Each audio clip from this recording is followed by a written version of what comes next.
렘넌트 여러분 반갑습니다. 오늘도 하나님께 예배 드리는 중에 하나님이 주시는 한 주간의 언약과 미션을 붙잡는 시간 되시길 바랍니다. 오늘은 우리 사무엘의 출생이라는 제목으로 함께 말씀 나누겠습니다. 하나님 말씀은 사무엘상 1장 9절에서 11절 말씀입니다. 제가 봉독하겠습니다. 그들이 실로에서 먹고 마신 후에 한나가 일어나니 그때 제사장 엘리는 여호와의 전 문설주 곁 의자에 앉아있더라. 한나가 마음이 괴로워서 여호와께 기도하고 통곡하며 서원하여 이르되 만군의 여호와여, 만일 주의 여종의 고통을 돌보시고 나를 기억하사 주의 여종을 잊지 아니하시고 주의 여종에게 아들을 주시면 내가 그의 평생의 그를 여호와께 드리고 삭도를 그의 머리에 대지 아니하겠나이다. 아멘. 자, 오늘부터 한 달 동안 우리 사무엘에 대해서, 렘넌트 사무엘에 대해서 함께 보려고 합니다. 여러분, 사무엘에 대한 이야기는 많이 들었을 거예요. 사무엘이 미스바 운동의 주역이고, 또 이스라엘 백성들의 또 대제사장이었고, 또 다윗의 영적 스승이었고, 사무엘이 살아있는 동안에 전쟁이 없었다. 여러 가지 말씀을 들었죠. 근데 그 전에 우리가 짚고 넘어가야 될 것이 있습니다. 그 전에 우리가 가장 먼저 붙잡아야 될 게 있습니다. 하나님이 왜 사무엘을 사용하셨을까요? 왜 하필 사무엘일까요? 그 시대에 많은 청소년도 있었고요. 그 시대에 많은 지혜 있는 자들도 있었습니다. 근데 왜 하나님은 사무엘을 사용하셨을까요?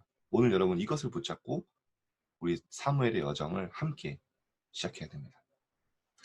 자, 사무엘은요, 언약의 여정을 갔는데요. 언약의 소중함을 알았어요.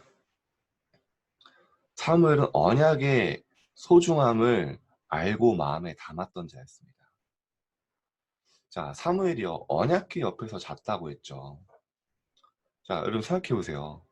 굳이 자기 방, 자기 침대 놔두고 왜 언약궤 옆에서 잠을 잤을까요? 그만큼 언약을 마음에 담았다는 겁니다.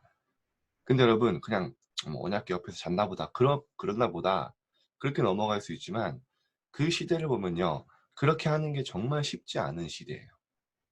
왜냐?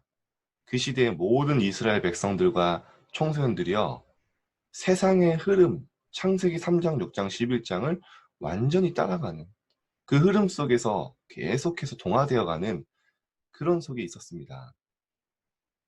자, 그 증거가 어디 나오냐면요. 자, 이스라엘 백성들이 완전히 우상에 빠져 있을 때 하나님이요, 이 블레셋을 통해서 위기를 주십니다. 이스라엘 백성들이 완전히 몰살당하게 돼요. 그때 이스라엘 백성들이요, 하나님 앞에 다시 돌아갑니다. 회개합니다. 그리고 사무엘 선지자에게 이야기하죠. 우리를 위해서 기도해달라. 우리가 하나님께 돌아가고 싶다.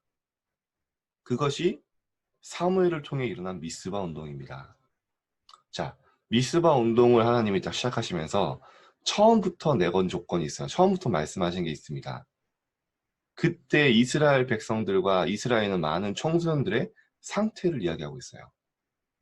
사무엘상 7장 3절에 보면 하나님 말씀하십니다. 이방신 아스다롯을 제거하고 너희 마음을 여호와께로 향하여 그만을 섬기라. 여호와만을 섬기라. 이스라엘이 바알들과 아스다롯을 제거하고 여호와만 섬기라. 그 다음 주에 나오죠. 자, 무슨 말입니까? 이스라엘 백성들이 그때 당시에 이방신 아스다롯과 바알을 섬긴 거예요. 하나님을 섬기는 게 아니라, 하나님 물론 예배도 드렸겠죠. 물론 하나님 앞에 단도 쌓았을 겁니다. 그러나 오직이 아니었어요. 함께 병행하고 있었던 겁니다. 하나님만 바라본 게 아니고요. 바알과 아스타롯을 같이 섬기고 있어요. 한마디로 우상 숭배하고 있었습니다. 왜 그랬을까요? 왜 그 신들을, 우상들을 섬겼을까요? 자, 아스다롯은요, 바알의 와이프예요. 근데 어떤 신이냐? 풍요의 신입니다. 한마디로 말하면 이스라엘 백성들이요, 하나님을 섬기고 있었지만 예배도 제단 뭐 단도 쌓고 제사도 드렸을 겁니다. 이스라엘 백성이니까. 그런데 실제로 못 따라가고 있었냐? 세상의 성공, 물질, 학업 따라가고 있었던 겁니다. 바알의 이름 뜻이 뭡니까? 바알의 이름 뜻은 히브리어로 주인이란 뜻입니다. 제가 뭐 어떤 메시지를 전했다 정확하게 모르겠지만 이름 뜻에서 우리가 유추해 볼 수 있잖아요. 뭡니까? 창세기 3장 메시지를 각인시킨 거예요. 야, 네가 성공하면 네가 네 인생 주인으로 살 수 있어. 야, 네 마음대로 살 수 있어. 네가 네 인생의 주인 되어서 네 생각대로 네가 하고 싶은 대로 살 수 있어. 아담과 하와를 속였던 똑같은 말로 이스라엘 백성들을 속였던 겁니다. 한마디로 말하면 예배 드리는 것보다, 영적인 축복보다 모든 삶의 우선순위가 학업에가 있고 학원에가 있고 공부에가 있었던 겁니다. 그 성공을 향해 따라가는, 세상의 흐름을 그대로 따라가고 있었어요. 청소년들은 그랬겠죠. 어른들은 어른 나름대로 돈, 성공, 물질, 그게 각인돼서 그 후대들에게 그대로 전달되었던 겁니다. 이런 시대에 하나님이 언약을 붙잡은 거예요. 아무도 언약을 소중하게 생각하지 않고, 아무도 붙잡지 않고, 아무도 오직을 하지 않는 이때 사무엘은요, 하나님께 올인한 겁니다. 언약궤 옆에 그냥 누워버린 거예요. 엘리 제사장들의 아들들아 비웃었을 거예요. 여러분 나중에 보면 아시겠지만 분명히 이랬을 겁니다. 야, 뭐 언약 붙잡는다고 뭐 되냐. 그 엘리 제사장의 뭐 아들이었기 때문에 권세 있었겠죠. 나가서 권력 있는 사람들, 정치인들, 뭐 부자들 만나서 뭐 교류하고 성공 따라가고, 야, 언약 붙잡는다고 뭐 되냐. 분명히 그랬을 겁니다.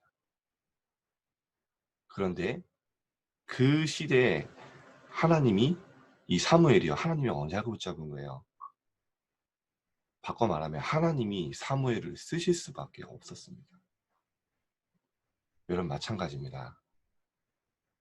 여러분 이 시대에 아무도 복음을 귀하게, 복음이 오직을 말하지 않는 시대, 복음이 희미해지고 교회도 맛을 잃어버리고 복음을 말하지 않는 이 시대에 정말로 237 나라를 향하여 나아가려고 결단하는 이 차세대 선교사가 없는 이 시대에, 237 나라로 향해 가는 주역이 없는 시대에 여러분이 그 언약을 붙잡는다? 하나님은 여러분을 쓰실 수밖에 없습니다.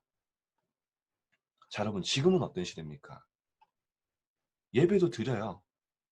교회도 나옵니다. 근데 오직이 안 돼요. 복음으로 승부하지 않습니다. 말씀 따라가지 않습니다. 예배는 드려요. 기도도 합니다. 그런데 삶의 가장 소중한 것과 우선순위는요, 하나님과 관계없어요. 바알과 아스타롯을 쫓아가는 모습 그대로 살아갑니다. 심지어 교회도 그래요. 제가 얼마 전에 말씀드렸죠. 제가 속 터졌다고요. 한국을 대표하는 기독교 단체 중에 하나가 한국 기독교 협의회예요. NCCK라고 하죠. 부처님 오신 날에 다 발표했다니까요. 부처님 오신 날을 축하합니다. 그건 괜찮아요. 뭐라고 얘기하냐. 부처님이 오셔서 하신 일과 예수님이 오셔서 하신 일이 다르지 않다. 무슨 말입니까, 이게? 같습니다, 사실은. 자, 그러니까 종교는 같으니까 우리 화합합시다. 그렇게 성명을 냈다니까요. 제가 정말 화가 나서, 야, 그럼 다시 한번 언약 붙잡았습니다. 여러분, 왜 이 세상에, 이 땅에, 세계에 재앙이 올 수밖에 없습니까? 여러분, 우리는 알잖아요. 교회가 복음을 잃어버리고 언약을 놓쳤을 때 반드시 재앙이 왔습니다. 여러분이요, 진짜 시대에 가장 원하시는 하나님의 언약, 뭡니까? 하나님의 자녀. 하나님이 주신 신분과 권세, 우리의 삶은 세계복음화의 주역, 237 나라 살릴 학업, 전도와 선교를 위한 내 삶, 방향 맞춰지면 하나님은 여러분을 축복하시고 하나님의 능력을 주실 수밖에 없습니다. 오늘 다시 한번 결단하면 돼요. 나는 언약으로 승부하겠다. 여러분, 다윗도 마찬가지입니다. 하나님이 말씀하셨어요. 사무엘에게. 내가 이 세 아들 중에 한 왕을 받다. 그리고 사무엘을 보내잖아요. 여러분, 사실은 이거면 끝난 겁니다. 내가 서울에서 송파구에서 한 왕을 봤다. 강서구에서 한 왕을 봤다. 안양시, 광명시에서 한 왕을 봤다. 뭐 일산에서 한 왕을 봤다. 그러면 끝나는 거예요. 하나님은 그런 렘넌트들을 찾고 계십니다. 여러분, 사무엘을 못을 보면서 사무엘이 쓰임 받을 수밖에 없었던 이유, 진짜 시대의 하나님의 언약을 보고 하나님의 미션을 붙잡은 렘넌트로 영적인 축복과 하나님의 복음을 오직으로 들어갔던 우리 사무엘을 다시 한번 여러분이 언약 붙잡고 우리 사무엘 여정 함께 시작하기를 기도합니다. 자, 본론 첫 번째입니다. 사무엘의 출생. 자, 한나가 임신하지 못해서요, 고통스러워했어요. 왜 고통스러웠냐? 그때 당시에 이제 한나의 남편이요, 엘가나라는 사람인데요. 이 엘가나에겐 두 부인이 있었어요. 분인나와 한나입니다. 근데 그 중에 사무엘이요, 그 한나를 더 사랑했거든요. 그런데 분인나는 아이가 있고 한나는 아이가 없었어요. 그러니까요, 분인나가 계속 괴롭히는 거예요. 아이도 없냐? 내 아들들을 봐라. 막 이러면서요. 약 올리고, 그리고 막 괴롭히고요. 한날은 이제 한나가 너무 힘들어서 울고 있으니까 엘가나가 가서 이제 위로를 하는데 보니까 엘가나가 또 로맨틱 가이예요. 딱 멘트 하나 날립니다.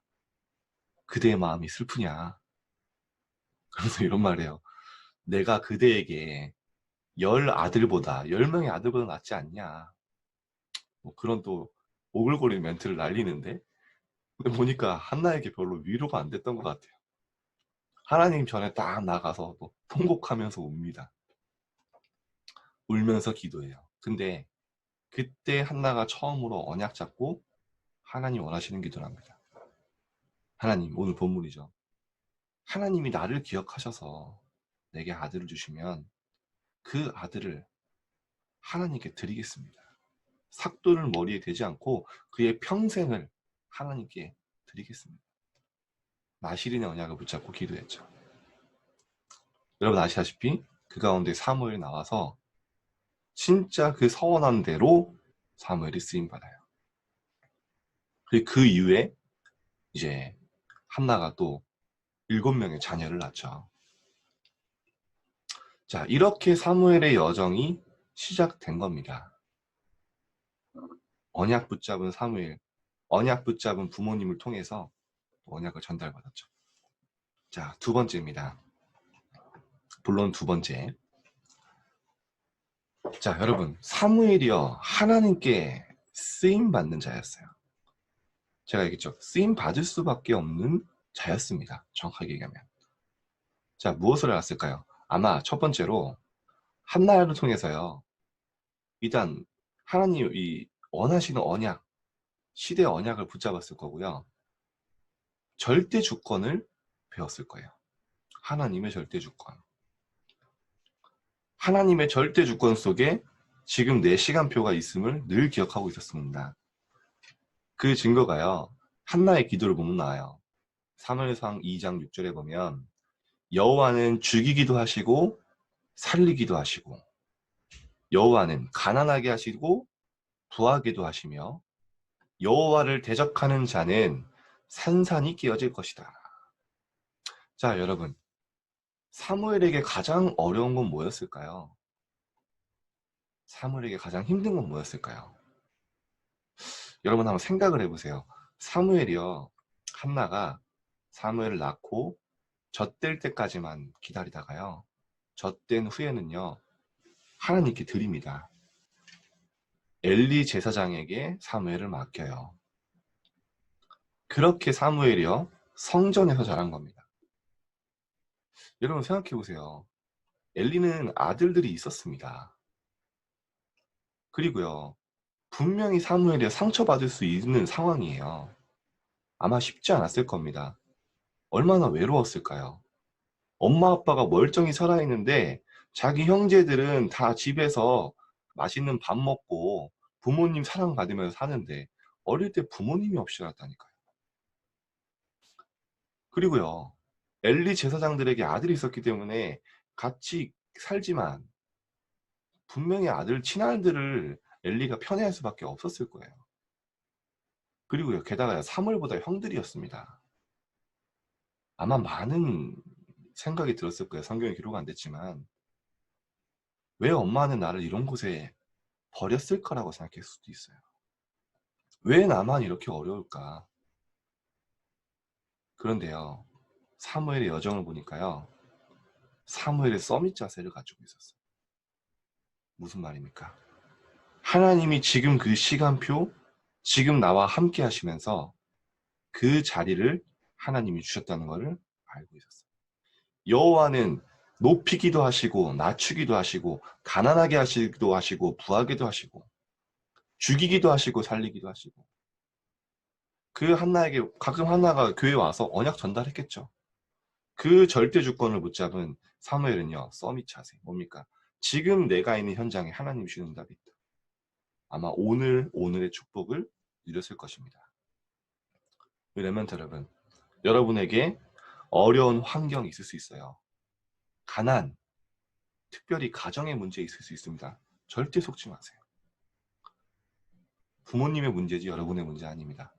부모님이 가난한 거지 여러분이 가난한 거 아니에요. 분명히 여러분은 하나님이 여러분과 함께 하시고 지금 여러분에 있는 현장에 하나님의 분명한 계획과 뜻이 있어요. 여러분에게 있는 많은 어려운 환경 바꿀 수 없잖아요. 나를 바꾸면 됩니다. 여러분에게 만약에 그 문제와 어려움들이요, 상처가 되지 않는다면요, 그 상처는요, 여러분에게 분명한 발판이 되고 디딤돌이 됩니다. 그래서 여러분, 어려운 환경을 바꾸려고 하지도 마세요. 내가 바뀌면 됩니다. 어려운 상황을요, 타개하려고 하지도 마세요. 이거 회복하면 다 뛰어넘을 수 있습니다. 바뀌게 됩니다. 환경은 안 바뀌었지만 내가 바뀌니까요. 환경이 내게 문제되지 않아요. 뭡니까? 여러분, 진짜 하나님 앞에서 이번 주간에요, 감사와 설레임을 회복하세요. 내가 상처받지 말아야지 그래서 안 되는 거 아니거든요. 내 안에 진짜 하나님이 함께 하시는 감사, 구원하심의 감사, 나는 하나님의 자녀요, 이 시대의 렘넌트요, 진짜 시대 살릴 237의 주역이다. 이 부르심에 감사하고 설레이는 시간이 회복되면요, 지금 내게 있는 환경을 즐길 수가 있어요. 지금 내게 있는 어려움 속에서요, 하나님의 계획과 하나님이 원하시는 갱신을 할 수가 있어요. 그때부터 시작입니다. 그래서 뭐라고 합니까? 시편 100편 4절에 보면 감사함으로 궁정에 들어가. 그 마음으로, 감사함으로 하나님 앞에 나가는 겁니다. 여러분, 아침에 우리 서밋타임 하잖아요. 아침에 여러분 미래를 꿈꾸세요. 아침에 진짜 나를 통해 이루어 가실 하나님의 역사들을, 하나님 미래를 생각하면서요, 설레는 생각을 해보세요. 설레는 시간. 불신자 정중회장도 했다 했잖아요. 존 노너메이커 맨날 했다 했잖아요. 날마다 하나님 앞에 단을 쌓으세요. 그때 뭐가 무너집니까? 여러분의 모든 불신앙이 무너지게 돼요. 염려, 두려움 무너지고요. 진짜 언약 안에서 인도받게 됩니다. 서밋 자세. 하나님의 절대 주권을 아는 자. 사무엘은요, 그렇게 인도받았어요. 자, 두 번째. 이번에 2번입니다. 사무엘이 왜 쓰임받을 수밖에 없냐? 하나님과 뜻이 통했다니까요. 여러분, 하나님과 뜻이 통한다는 게 뭡니까? 내가 말씀의 흐름, 언약의 흐름 속에 있었던 거예요. 예배를 통해, 강단을 통해 하나님이 주시는 언약을 붙잡은 겁니다. 그게 뭡니까? 하나님과 뜻이 통하는 거예요. 여러분, 진짜 하나님의 말씀, 강단 속에 하나님의 기도 제목을 붙잡고 말씀 붙잡으면 뭐가 발견됩니까? 그 속에서 올바른 기도 제목이 나와요. 여러분, 사무엘이 기도하는데요, 말하는데 사무엘의 말이 한마디도 땅에 떨어지지 않았다. 그 말이 무슨 말입니까? 사무엘이 기도하는 것마다 하나님 이뻐서 막 응답하시고, 야, 이건 내가 원래 원하는 거 아닌데 너가 기도해서 응답한다. 그런 게 아니라니까요. 사무엘의 기도가요, 하나님이 원하시는 그 흐름 속에, 언약 속에 있었던 거예요. 하나님이 응답하지 않을 수 없었던 겁니다. 올바른 기도 제목을 붙잡은 거예요. 내가 원하는 거, 내 소원이 아니라요, 시대에 하나님이 원하시는 언약 붙잡고 기도한 거예요.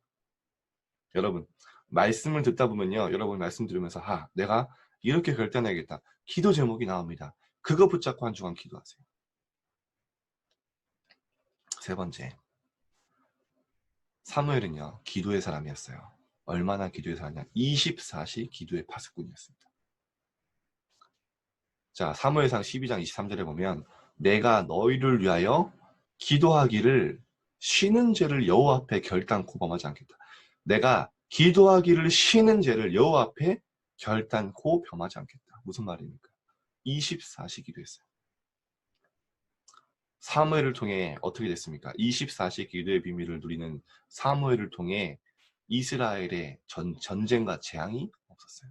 사무엘이 살아있는 동안에 전쟁이 없었다. 여러분, 전쟁이 얼마나 무서운지 아십니까? 전쟁이 나면요, 모든 남자들이 끌려가고요, 남자들이 죽고 여자들은 과부가 되고요, 완전히 전쟁 한번 나가면요, 그 중에 대부분 죽습니다. 전쟁에서 지면 어떻게 됩니까? 비참한 노예가 되는 거예요. 한마디로 말하면 재앙 중에 재앙입니다. 사무엘이 있는 동안에, 기도하는 사무엘이 있는 동안은요, 이 재앙이 임하지 않았어요. 자, 여러분이 여러분 학교의 기도의 파수꾼이 되세요. 제가요, 광주 하남 지역에 90개 학교의 중고등학교 소식을 계속 듣고 있습니다.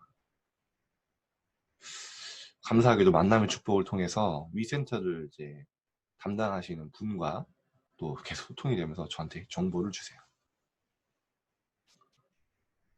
여러분, 이제는요, 학교에서요, 자해해도요, 국가에 보고 안 합니다.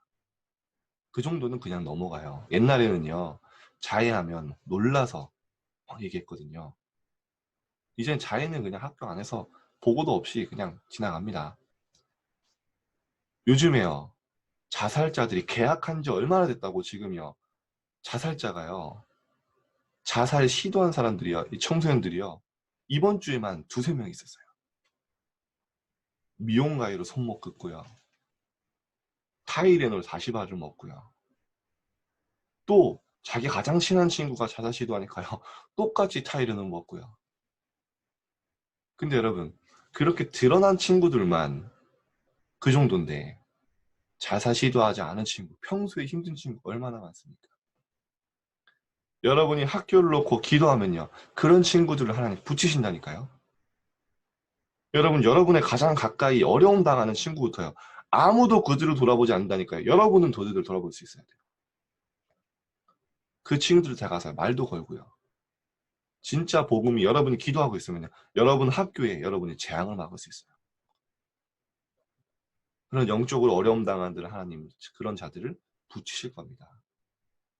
여러분이 여러분 학교의 파수꾼이 되고, 여러분의 가정의 파수꾼이 되고, 정말로 기도의 파수꾼이 되기를 기도합니다. 오늘 녹화기 때문에 짧게 또 줄였지만요, 사무엘의 중요한 굵직한 부분들 말씀드렸습니다. 사무엘은 언약의 사람이었어요. 아무도 언약 붙잡지 않는 시대에 하나님이 쓰실 수밖에 없는 사람이었고, 정말 하나님과 통하는 비밀을 가지고 있었습니다. 여러분, 이 여정을 가시길 바랍니다. 결국에는요, 사무엘은요, 언약의 여정을 간 사무엘입니다. 여러분이 이 언약 붙잡고 한 주간 승리하시기를 기도합니다. 하나님, 사무엘의 여정을 통해 우리가 또 하나님의 언약을 붙잡게 하심에 감사드립니다. 사무엘이 걸어갔던 길을 보며 우리가 이 시대에 하나님이 가장 원하시는 것을 보게 하시고, 기도의 파수꾼으로 정말로 하나님께 쓰임 받을 수 없는 자로 그릇이 준비될 수 있도록 주님이 시간 역사하여 주옵소서. 하나님께 모든 영광 들리며 살아계신 예수님의 이름으로 기도드립니다. 아멘.